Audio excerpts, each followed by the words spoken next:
सुप्रभात बच्चों, यह आपकी मयूरी हिंदी पाठ्य पुस्तक है। इसमें हम आज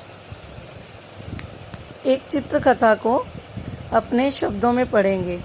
यह कथा बातूनी कछुए के बारे में है। वह कछुआ जो बहुत ज़्यादा बातें करता था और वह किसी की भी नहीं सुनता था। तो चलिए हम इस कछुए और हंस के बारे में जानते हैं। तालाब में एक कछुआ रहता था। दो हंस उसी तालाब में आकर रहने लगे। कछुए और हंसों की मित्रता हो गई। कुछ दिन बाद हंसों ने अपने घर जाने की सोची। कछुआ भी साथ जाना चाहता था, पर उसे उड़ना नहीं आता था। जैसे कि आपको पता है कि हंस तो उड़ सकते हैं, मगर कछुआ नहीं उड़ सकता। वह सिर्फ पानी में ही चलता है। इसीलिए वह उदास हो गया। हंस बोले, हम अपनी अपनी चोंच में डंडी का एक सिरा पकड़ लेते हैं। तुम उसे मुंह में पकड़कर चलना और रास्ते में बोलना मत।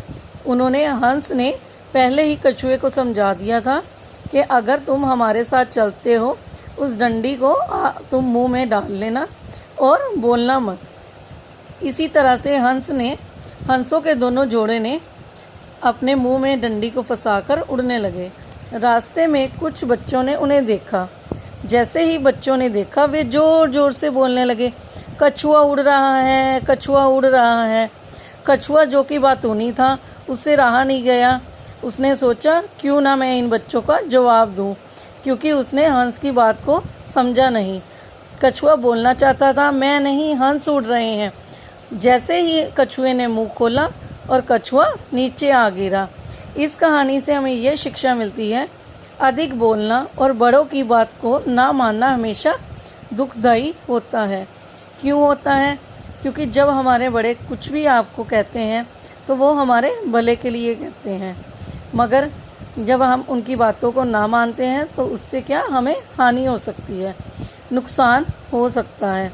तो इसलिए हमें अपने बड़ों की बातों को मानना चाहिए और दूसरों की बातों में नहीं आना चाहिए। उनका कहना मानना चाहिए। जो भी वो कहते हैं उनको सहयोग करना चाहिए और अच्छे से सुनना चाहिए। इस कहानी से आपको भी यही शिक्षा मिलती है। आपने अपने बड़ों को, परिवारजनों को अच्छे से उनकी बात को मानना है। इस कहानी को आपने अच्छे से याद करना है, जिसका नाम है बातूनी कछुआ। धन्यवाद।